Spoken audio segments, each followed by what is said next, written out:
તો કચ્છમાં open day night સમ્રાટ ક્રિકેટ ટુર્નામેન્ટનું આયોજન કરવામાં આવ્યું। કચ્છ લોકસભા અંતર્ગત ક્રિકેટ ટુર્નામેન્ટનું આયોજન કરવામાં આવ્યું છે। સાંસદ વિનોદ ચાવડાએ ટુર્નામેન્ટની શરૂઆત કરાવી।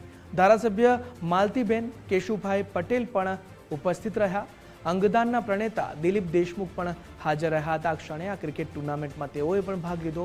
કચ્છ જિલ્લામાંથી ટીમો ટુર્નામેન્ટમાં ભાગ લઈ રહી છે। ધારાસભ્ય માલતીબેન હોય કે કેશુભાઈ પટેલ હોય તેઓ પણ ઉપસ્થિત રહ્યા છે। અંગદાનના પ્રણેતા પણ અહીં હાજર રહ્યા છે, જે દિલીપભાઈ દેશમુખ છે તેઓ પણ અહીં હાજર રહ્યા અને આ કચ્છમાં એક ઓપન ડે નાઇટ સમ્રાટ ક્રિકેટ ટુર્નામેન્ટનું આયોજન કરવામાં આવ્યું છે।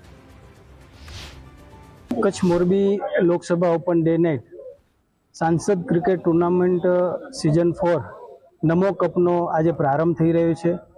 आ प्रसंगे जिला भाजपना प्रमुख श्री आदरणीय श्री देवजीभाई वरचंद, सन्मान्य धारासभ्यश्रीओ केशुभाई पटेल, आदरणीय श्री मालतीबेन महेश्वरी, अपना समाजसेवक एवं अंगदानना प्रणेता दिलीपभाई देशमुख अने सौ संस्थाना अमारी भारतीय जनता पार्टीना सौ आगेवानो, समाजना प्रमुखो, चूंटायेला जनप्रतिनिधिओ सौ लोकोनी उपस्थितिमां आ एक ऐतिहासिक टूर्नामेंटनो आज प्रारंभ थई रह्यो छे।